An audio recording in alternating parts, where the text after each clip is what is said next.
సమస్యల సత్వర పరిష్కారానికి ప్రజా సమస్యల పరిష్కార వేదికను సద్వినియోగం చేసుకోవాలని కాకినాడ జిల్లా కలెక్టర్ సగిలి షాన్ మోహన్ ప్రజలకు సూచించారు. జిల్లా కలెక్టరేట్లో ప్రజల నుంచి అర్జీలు స్వీకరించిన కలెక్టర్ వాటి పరిష్కారానికి కృషి చేస్తామని వెల్లడించారు. ఈ సందర్భంగా ఆయన మాట్లాడుతూ రాష్ట్ర ప్రభుత్వ ఆదేశాల మేరకు మండల స్థాయి నుంచి జిల్లా స్థాయి వరకు ప్రజా సమస్యల పరిష్కార వేదిక కార్యక్రమం నిర్వహిస్తున్నట్లు వెల్లడించారు. ప్రజల నుంచి వచ్చిన అర్జీలు అన్ని పరిశీలించి ఆన్లైన్ చేయడంతో పాటు వాటి పరిష్కార వివరాలు ఎప్పటికప్పుడు అర్జీదారులకు తెలియజేయడం జరుగుతుందన్నారు.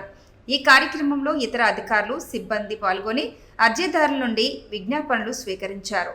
So I request all HODs, whoever are in charges for each mandals, దయచేసి మీకు మీ మండలాల్లో మున్సిపల్ కమిషనర్స్ తో కానీ లేకపోతే మండలాల్లో ఎంపీడీ వస్తారు ఈఓపీఆర్డీస్ తో దయచేసి ఈ స్వచ్ఛత వారోత్సవ క్లీన్ కాకినాడ అనే దాని గురించి every day for the next 6 days please follow and please send your report in the evening.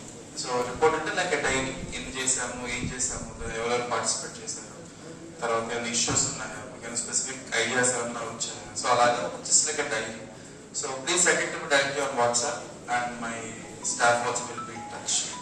So దయచేసి ఈ don't neglect for the next 6 days. First day generally first day బాగా చేస్తాం, తర్వాత నెగ్లెక్ట్